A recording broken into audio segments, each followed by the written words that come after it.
Welcome, guys, to the Dr. Mo Show, where today I'm chatting with Amy Jordan. And if there was anyone who definitely understands that health is everything, it's Amy.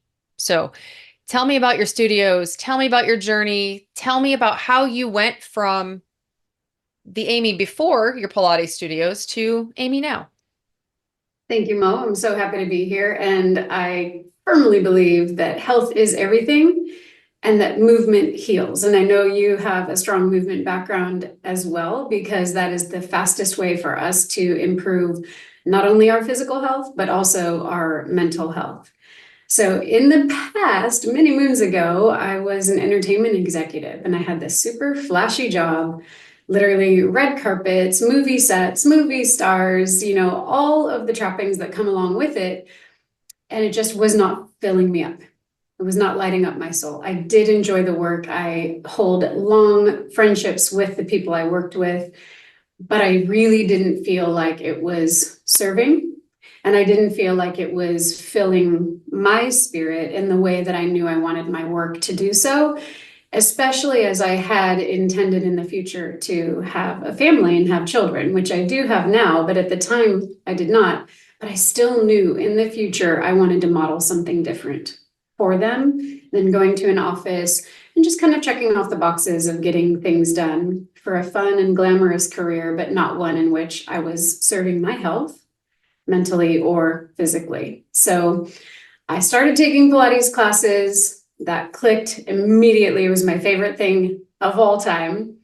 And quickly thereafter, I opened my first studio, was using other people's machines. It was fun. It was great. Thriving, successful. Opened another studio, thriving, successful. But again, I wanted to do more. And the tools that I was limited with in that space were reformers. So we had just a reformer machine, beautiful piece of equipment, but I wanted a Wunda chair, I wanted a ballet bar, I wanted a jump board, I wanted these other tools to use. So I made my own, and I literally sketched it on an airplane. It was the coffee table in our living room that my 1-year-old son learned to walk around as we were like prototyping it, piecing it together. My dad's a carpenter. He was coming over, with modified pieces, giving his input and advice. And in 2012, we launched the first flagship WundaBar studio. And we have evolved from there. We now have 11 studios nationwide. And I have launched recently a product line of the WundaCore Resistance Ring. This is a fabulous new color that is coming out. It is in production right now, coming out really soon. And so since then, I've really just learned very deeply in my spirit, in my skin, in my own experience, and by working with thousands and thousands of clients, that movement heals. And that was most true for me, and most kind of with a spotlight shining on it when I battled and beat cervical cancer during COVID. And that's when it really became very evident that movement was the way to healing, the way to keeping myself sane during such an experience when every single business I owned was closed, when my kids were homeschooling, and when I was facing a truly life-threatening challenge. Movement is what kept my brain busy whenever I could. It wasn't every day that I could move. And it truly kept me strong enough to move through and move out of it. But also, very importantly, I could have been considered the healthiest person in the room before cancer. Everyone would, oh, she's so healthy. She eats healthy. She does Pilates all the time. She's a movement master. And then something like this sidelines you, but coming into it with a strong base of health and movement is what every single oncologist, radiologist, surgeon, nurse, everyone I came in contact with knew that the reason I was getting through such a really harrowing journey was that I came in with nothing else to fight. Nothing else to fight. There was no high blood pressure. There was no diabetes. There was no smoking. There was no anything else that we had to contend with while we're battling what was a single digit survival rate. Like it was a really dicey situation, but I'll say one other quick thing relative to that single digit rate. I never looked it up. I never knew, and I spent zero attention on it. It was only shared with me after I was cancer free because I knew that I am not a statistic and I would not allow that to get into my brain because I knew it probably wasn't real positive. Well, as a physician, I know too much for sure. And Mm-hmm. my husband is also a physician, so I'll expand upon that a little bit because that's an incredible path. And I love that you chose what to focus on. That first book up there, it's choosing to connect to that inside. Mm-hmm. And recently, I ended up going for I had chest pain. So obviously I went to the top of I'm emergency medicine classically trained. I now do lifestyle medicine, but what's going to kill me first? Okay, let's rule that out. So I went to cardiac first and I went for testing and I had, recently lost 55 pounds. I've always been active, always been working on trying to have a better diet, but I'm a compulsive eater for most of my life, over 45 years of my life. So it's been a long road that has not always been successful and sometimes, frankly, failure at that part of it. And my husband said before I went in for this test, he said, if you have coronary artery disease, I quit. And I was like, we'll see. And I actually came back on this test with a 20% lesion in the spot they call the widowmaker.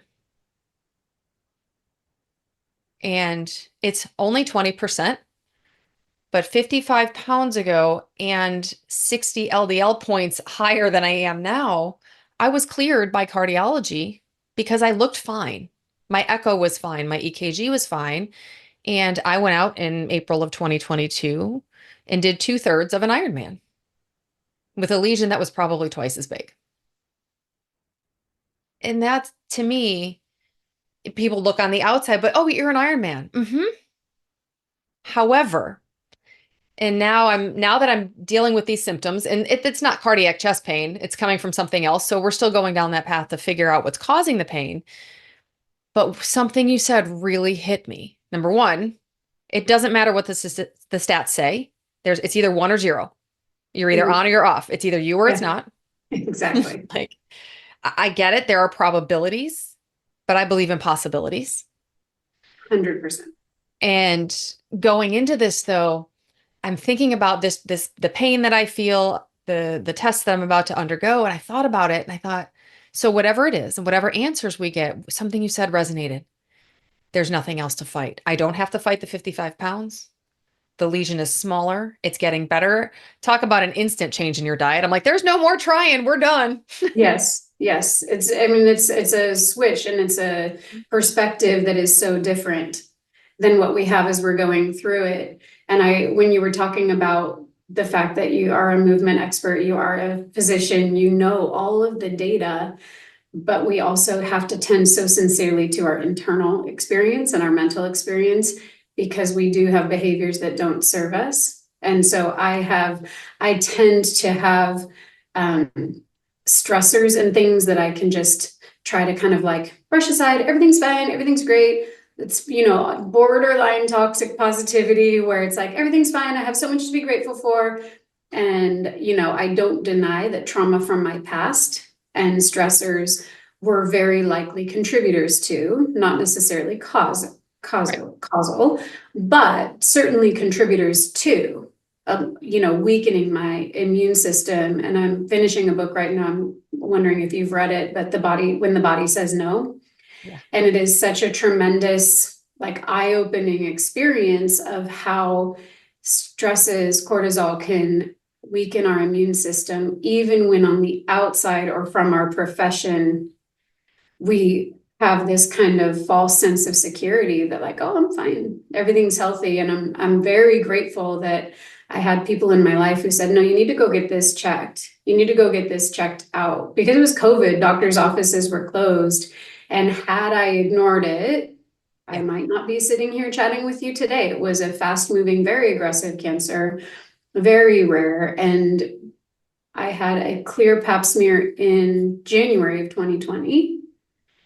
And by June, it was a tumor that was too large to operate on before addressing with chemotherapy.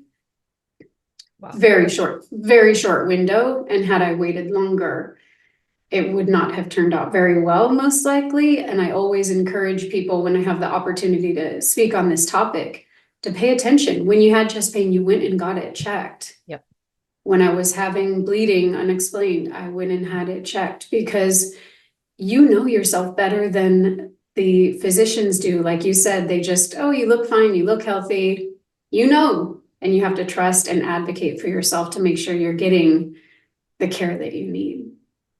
And I think that's true. And it's funny because yes, I'm a physician and yes, I understand from a patient perspective both sides. And that's why like in my lifestyle medicine practice, I always tell people I'm like the doc in your pocket, right? I'm your co-pilot. I really coach my patients. My nurse practitioners do most of the medical care and I coach them to death. So we lure them in with medicine and then we coach them to death. Yes. So, But it's but so valuable because it's all you can't extract the mental experience from the correct. physical experience.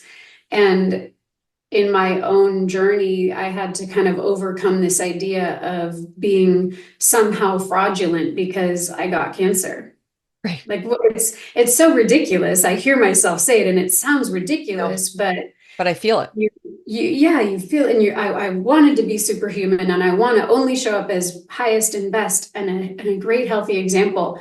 And the carpet got pulled out from under me and I just didn't have any option but to then do my best to show up for the people that moved with me, show up for myself, show up for my children. And I continued to teach classes whenever I could, even virtually with no hair on my head, on the chemo cycles. Yeah, as you feel lousy, and then you feel good before you have chemo again. Those are the days that I would, do my best to teach and kind of open a little window onto a health crisis that we often don't see, Yeah. that people don't want to talk about, especially in the wellness field, in the health and fitness field, because we do have a lot of self-imposed pressure to be only healthy or then you're not doing your job right. And it is my past behaviors absolutely that earned the cardiac lesion. I get it. It's some genetics as well. You need both. Mm-hmm. But it's not like I was not vegan. Let's just say that, this is not, You're this is, from Texas, honey. Come oh on. no, Like, I lived in and Texas and now, but I grew up in upstate. Buffalo. So, I mean, this is body by wings, this is, Yes. this is, believe me, this is cardiac lesion by Mhm. Grover's. We'll give Grover's a shout out because their food is awesome. But anyway, so, but and then in God forbid, I don't know what they're going to find when they look in here and do this scope because it could be best case, they tell me it's anxiety. Mhm. I'm like, that sounds great. Yeah, I can do with that. We can fix that. But if they don't, it's been a mental exercise of going in and saying, all right, this could be something really bad. Mm. And somebody said yesterday, don't say that word. I'm like, I have to say that word because I am worried there is something going on that's causing symptoms. There's something in there. It started about 2 months ago. It's gotten worse. Maybe it's nothing. Maybe it's functional. It's never nothing, right? When a patient comes to you or a client comes to you or a friend or family member and says, it's this, it's never nothing because it's something they are feeling. And it's real, and you have to honor that and listen to that. And I think it's powerful that you, as a wellness expert and leader, as a physician, are not kind of keeping this to yourself and saying, this is the journey I'm going through, because that window into your experience is going to encourage others to take really good care of themselves and make sure that they're not just accepting you're fine. Yeah. You look Because you're not. fine. You Yeah. look fine. Mm-hmm. There might be a whole lot of things in here that are not fine. Yes, there's a lot of things we can't see, but just by looking at the external experience. So We true. joked yesterday, the day we can do a virtual pap smear, that'll be fantastic Oh because my then we gosh, sign me up. right? Sign me up. Because nobody liked that. That and the dentist. Can we not do this? So, Yes, yes, just a little zippity doo dah on your way. but I do think honoring your that gut feeling And Mm, if you're always going, I mean, I was an emergency physician on the ground, level two trauma center for 14 years full time. You you don't you don't go slowly enough to actually feel things that might be wrong. mm, Like this might be something that's been going on for a lot longer than I think, because until 2 years ago, I was working full time and I was coming home with a young child and a husband. There wasn't much space. I didn't have space. And now that I can feel things, and I'm not also compulsively eating to cover that up. mhm, So now I have moments of what one of my coaches calls white space in my calendar. But I have mhm. moments where these things come in and it's uncomfortable. I mean, at 50, I'm kind of tired of this midlife crisis. Can we be over it now? Because it just won't stop. I'm like, Maybe past it. Yeah, it's really true because if I had the same experience just compulsively keeping myself busy and oh, let's open another studio. Oh, let's create a new thing. Oh, let's try a new thing. Oh, let's shoot more content. And it's this compulsive busying so that you don't have to have that downtime and don't have to look inward. And starting at about 40, that's when I got into therapy. I was going through a divorce at the time and I started seeing a therapist in a meaningful way. And that journey has helped me understand the importance of that white space, of taking the time to be still in the moments that you're by yourself, when your kids aren't around, when you have the time, instead of looking to tick off a to-do list, really spend some time.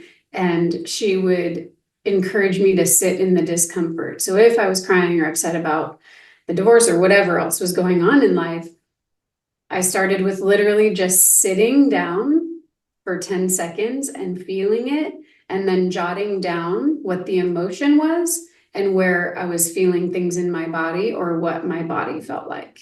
Because I was having the experience of my brain and my body being totally separated, totally they're separated. so not related for, I would say, 95% of at least emergency physicians and providers.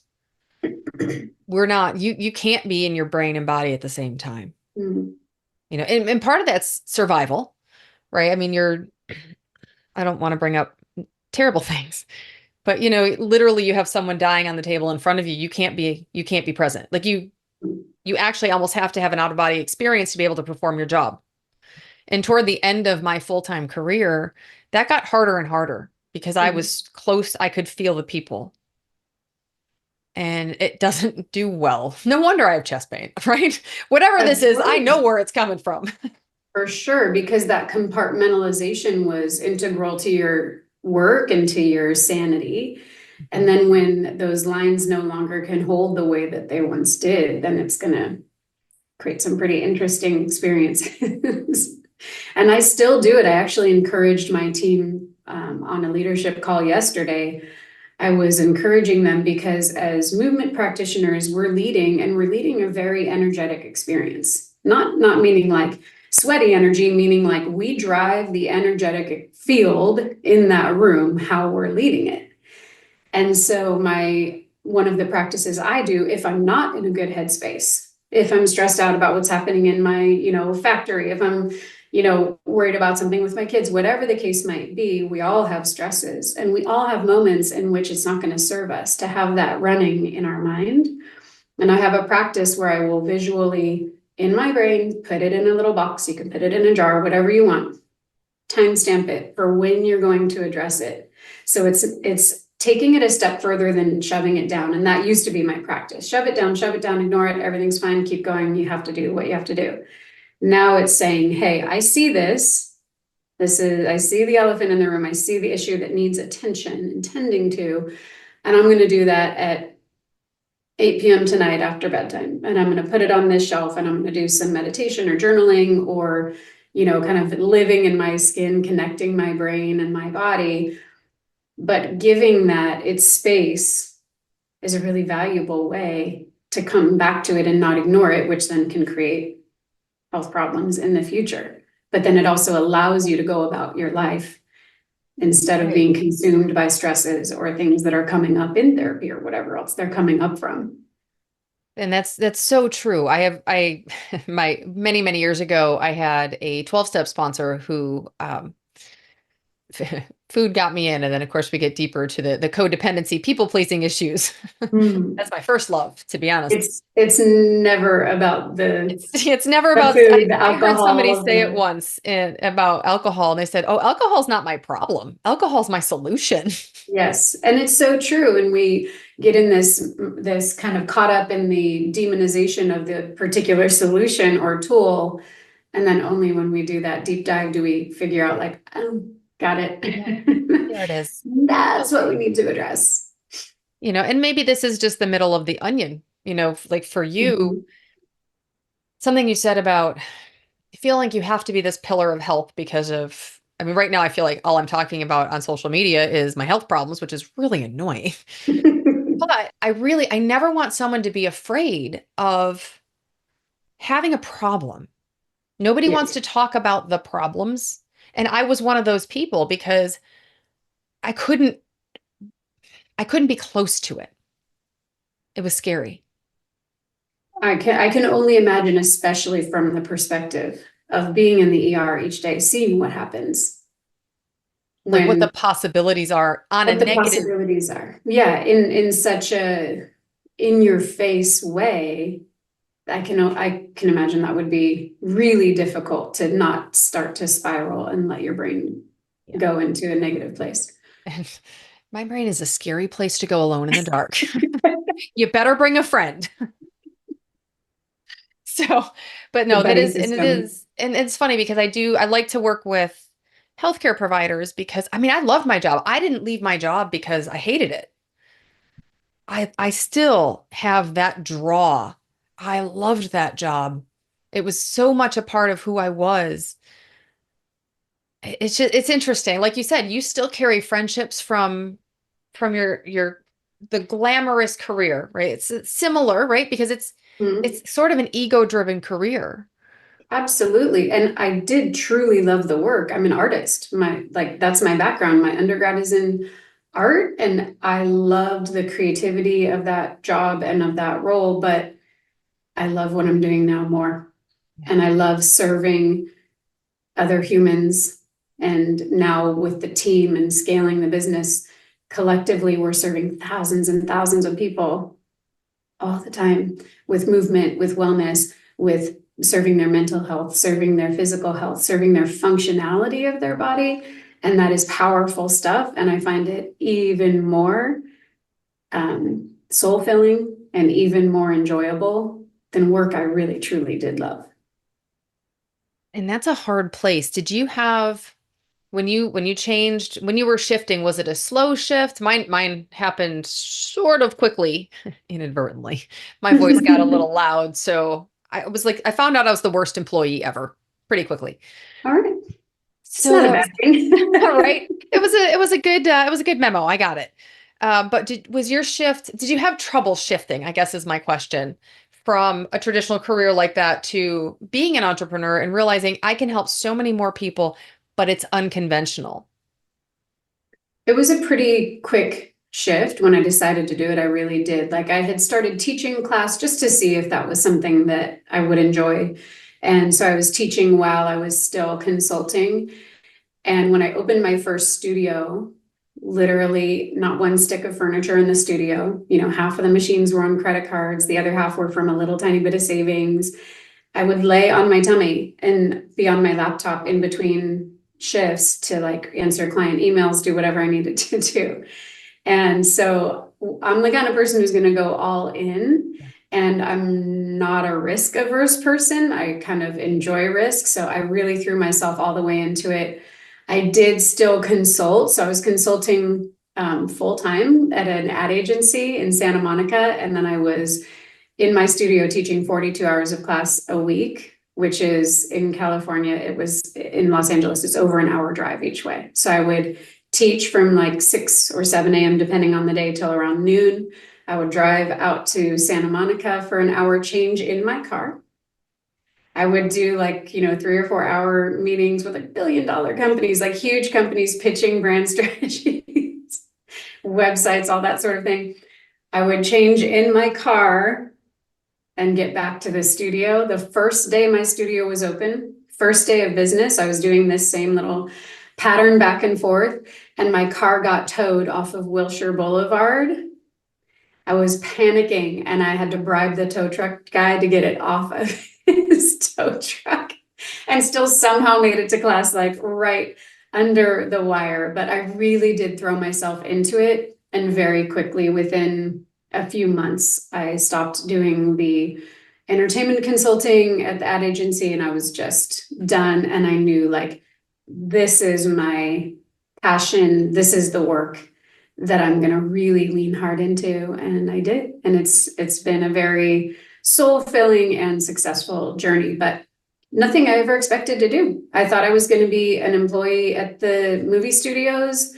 I was on track to be, you know, a big executive. I was 30 years old and I was a senior vice president of marketing at Marvel. Like, I had big jobs at a young age, so I was on track to have some real hold powerful positions. I had already been invited to produce films, and I just knew it wasn't what I wanted to do. I just knew, and I listened to that intuition, like, I want to work with these people, I love these people, but truly I find being on a movie set one of the most dreadfully boring experiences there is. I hated it. And it's so funny because it sounds so grand, but it's like a lot of standing around and waiting. Especially, I was a marketer, so I was really waiting just to kind of see, looking for lines, looking for imagery, looking for things that we could market with. I'm not a storyteller, I'm not a director, I'm not busy on set. So just, when is this over? And it wasn't lighting me up. And when I go and I teach, or I'm, you know, I do live masterclass videos where I teach and then I coach for 20 minutes at the end every week, and it lights me up. It doesn't feel like work. It goes fast. And that's when you know you're in your lane. And that's what I am encouraging my kids to do. When I ask them, what do they want to do? And they're pretty young. They're 11 and 13. I have an 11-year-old, so. Yeah, and they just, you know, so they have some ideas of what they like, but my encouragement to them is to find work that doesn't feel like work. Yeah. And I'll support whatever journey for them that is. And I think I'll ask you this question, since we have children that are the same age, and you said something that hit me. You wanted to be a better model for them. That's a lot of foresight that most of us don't do. I'm seeing here. But the more I think about it, and I do regret's not the right word. Let's flip this around. I'm grateful that when my child was still in single digits, I shifted from full-time work, because full-time work is only 12 shifts, but that only 12 shifts for me, I only work nights, because that's me. But telling your child to go, for example, as a physician, obviously I went to school for a very long time, got a bunch of degrees, did a bunch of things. I don't know if that's what I know that's what I wouldn't tell him now. You know, I used to think there was one path to success. The world is our oyster now. We can do anything that feeds your soul. If you can't find something, you're not looking in the right place, keep looking. And I think that's almost what I do I also coach, I coach crazy busy women in successful fat loss, because it's not just about the fat loss. That's just the door to get open. Then you have an entire life to live, because you're no longer living a life run by food. So I guess my question is, what do you think our children's path is going to look like? Is it going to be college? Where, like, I don't know. I don't know. That's just an exploration topic as a mom. For sure, because I love the whole notion. Have you ever seen the cartoon where it's talking about a test? It's a test in the jungle, and the test is to climb the tree, and there's like an elephant and a zebra and I don't know, something else, and then a monkey. And so of course only the monkey is going to get an A+, and everyone else is going to fail the test. And that's truly the way that I see where I'd like my children's perspective to be as they grow and as they lean into what their purpose is in life. is I truly am a mom who doesn't care a whole lot about grades. I care that they try hard. I care that they work hard. Their dad is real focused on straight A's, and I am real focused on straight A effort and straight A intention We and might straight. be the same person.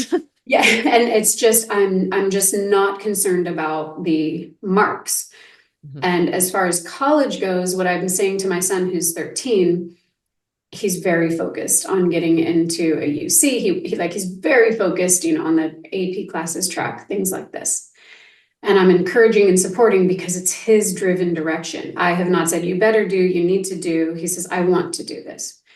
And even still, when he asks me about college, like, are you going to make me go to college, Mom? And I say, because he is still relatively young, but my response is, college gives you options. College gives you options. And I am a big fan of having lots of options. So I think it's a good idea. And I know the way my kids are wired, like if I say you have to go to college, they're going to be like, no way, college sucks.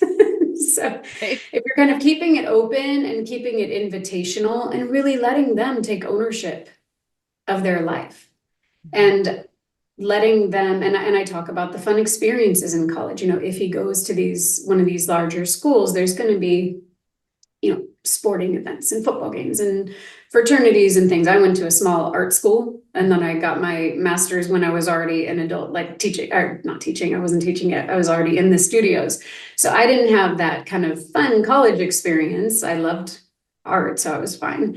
But I encourage him to think more on a larger scale versus go to college to be successful. Let's go to college to give yourself some options. Go to college to open your brain. My brain was like blown when I went into a very progressive art school, and I had been K through 12 in a very conservative Christian school. So my whole brain was opened up. And during college, between my junior and senior year, my lifelong bestie and I took a 10-week backpacking trip across Europe. Talk about expanding your mind. Yeah. And that's what I would want to encourage and invite my children to do, is to open their mind and open it for possibilities, because you can make a living doing anything you want, quite literally anything you want. And that's where I would love to encourage them to go. I think that's perfect for a child. I think it's perfect for a client. Anybody listening, that's the one door that I want to crack open for people. Somebody actually made a comment on our public live yesterday about we were talking about physician bonuses because one of my nurse practitioners, her docs get these huge bonuses still, and I'm like, where are those? Those went away years ago. And one of the people on the live said, that's more than I make in a year. I'm like, well, first of all, they came out with $250,000 in student loan debt. So it's a little bit different playing Yeah. field. It is what it is. And I honor that debt. I love it because again, it provided me with options. Mhm. But telling clients that, a lot of my clients are on GLP-1s. So they're like, well, these medications are too expensive. The brand name's 600 a month. And I'm like, I want to teach you to make 6,000 a month. Let's Mhm. think bigger because somebody needs your brand of expertise. And like you said, you can make a living at anything. Bring your soul to the world. Somebody wants it and it's No, valuable. no one else can offer your perspective, what your passion is. And when people ask me, like, I want to start my own business, I kind of want to do my own thing. A lot of my clients are getting into the phase of life where their kids are pretty busy at school, or even some where their children are in college. And now they're like, now what am I going to do with my time? And my suggestion is always to, what do you love doing? What do you already love doing? Now start to read some books on it. Now start to train yourself up in a more meaningful way rather than being like just a hobbyist. Right. Learn more about it. Take weekend courses, hire a coach who is an expert in the field, and you'll be able to sort out whether it's coaching, whether it's opening an actual storefront, whether it is digital products, whether it is physical products, like these guys, like there's people in the world. I don't go to the factories. I don't do the development, the R&D, the CAD drawings. there are people in the world who can do that to help you realize and actualize what it is you want to share with others. So if you're just taking little steps every day to crack that door wide open, and a coach and a dear friend of mine asked me once about a number that I was looking for in a goal with a studio, like a business exit. And I gave her a number and she's like, times that by 10. And I think that was a really important moment in my own life to stop limiting myself and really understanding that the opportunities we have are truly expansive, where they're going from 600 10x to 6,000. Yeah. It's Beyond. powerful. And beyond. And Absolutely. even those of us who do see that and understand that that's a possibility, it's so much larger than even we see. Absolutely. And it's easy to see from the other side. Once you're through it, it's a little bit harder from the front end. But if you can hold that belief, hold that vision, and I like to write down as much detail as I can about it. I want it to look like this. I want it to feel like this. This is what I'm going to do when I reach this goal. This is how I'm going to behave. This is who I'm going to celebrate with. This is, and really create a whole plan and vision that I can kind of ruminate on. And I like to do that when I first wake up. If I don't have to pop out of bed, I even set my alarm like 10 minutes earlier on purpose. So in that kind of twilight stage of sort of awake, not quite awake, and I just run through what I want that to feel like, sound like, look like, and it really gives me that mindset to set up for the rest of the day. I love that because you're suggestible and then it starts your day on a good note. Exactly. Instead of up, look at your phone. Oh my God, these texts came in from the East Coast. Okay, I've got to do this, that. That's not a great way to set yourself up for success. I still do it sometimes. We all do, I was but going to say, we're not perfect, but no, but I have a much better starting point to the day. I feel like I'm a much more patient mom. I'm a much more tuned in human when I can take that time to settle myself and ground. It takes less than 10 minutes, for sure. And I think that's how we'll end because boy, we hit some deep topics today. And what I want to leave the listeners with before we ask about how do they find you, how do they get your fun new ring, is that the podcast is health is everything, but that doesn't mean you're always healthy. Mm. We can have diagnoses. We can have bad moments. We can have bad mindset moments. We can have things come our way, but it's instead of being reactive, being proactive, choosing, I'm not looking at that single digit. I'm looking here. And that's a proactive choice. And that's health. It's not the diagnoses you're given. It's not the way your past bodily abuse has caught up with you. It's not about what you have today. It's what you choose to do with what you have today. So how do people find you?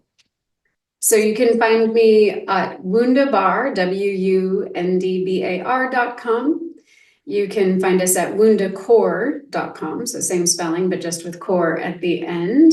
The rings are literally in production right now. We have 3 fabulous new colors if you're watching on YouTube. We're also releasing mats, like the perfect thickness and not enough to make you wobbly though mats, but good cushion. And we're releasing latex-free resistance loops, which it's really hard to find them, certainly in a beautiful color. And so you can get those all on our website at WundaCore.com. And if you're like, sure, those look great, but what the heck do I do with them? I would love to have you just DM me, Dr. Mo. I'm at Amy Jordan Official on Instagram. And if you DM me the phrase Dr. Mo, I would be very glad to give you the link to our next masterclass. Like I said, I teach it live. I can teach you how to use all these tools, and we all work together where I'm literally watching everyone on screen while I'm demonstrating and saying, hey, let's make sure our hips are up here, our knee needs to go there, so that you're going to feel really amazing in your skin after we work out together rather than just looking amazing. Perfect. I love it. Thank you, Amy, for taking the time today. And to everybody listening, please run with me to the sites because we're all going to buy some fun things and then sign up for the webinar. Amazing. Thank you so much. Thank Lovely to you. chat with you, Doctor.